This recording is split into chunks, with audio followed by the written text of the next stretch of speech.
Finally वो दिन आ ही गया जिसका इंतजार हम लोगों को और आप लोगों को बेसब्री से था।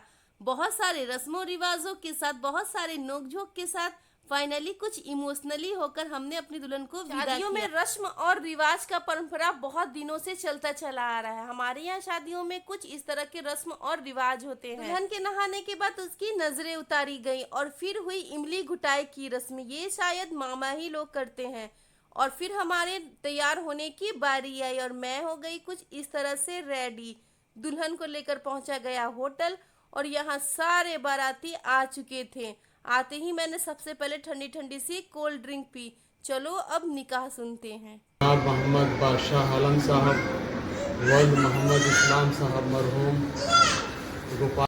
निकाह होने के बाद फाइनली हमारे दूल्हा और दुल्हन एक दूसरे के हो गए। फिर पहनाई मैंने उसे उसके ससुराल से लाई। चलो फाइनली चलते हैं अब खाने की तरफ, क्योंकि भूख भी अब जोरों की लग गई थी। इसलिए हम लोगों ने खाने खाए और बैठकर साथ में बहुत सारी मस्तियां भी की गई।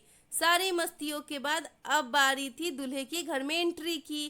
काफी मस्ती के साथ दूल्हे को घर में एंट्री मिली। बहुत सारे सामान आए थे दुल्हन के ससुराल से जिसको सबको दिखाना था। सबको दिखाने के बाद दूल्हे राजा और दुल्हनिया को बहुत सारे रस्मों से अब गुजरना बाकी था। तो बहुत सारे रस्म किए गए जो भी हमारे यहाँ होते हैं। हमारे यहाँ रिचुअल्स कुछ ऐसे ही है। बारी थी दूल्हे राजा को गिफ्ट मिलने की, तो सबने अपनी अपनी गिफ्ट देने शुरू किए और फाइनली उन्हें एक बाइक भी दिया गया जो उनके साले साहब की तरफ से गिफ्ट था। सबके गिफ्ट देने के बाद अब सालियों की बारी थी। सारे एक दूसरे की खिंचाई के बाद काफी मस्ती के बाद डील डन हुआ। अब बारी थी हमारी दुल्हन को विदा करने की। ये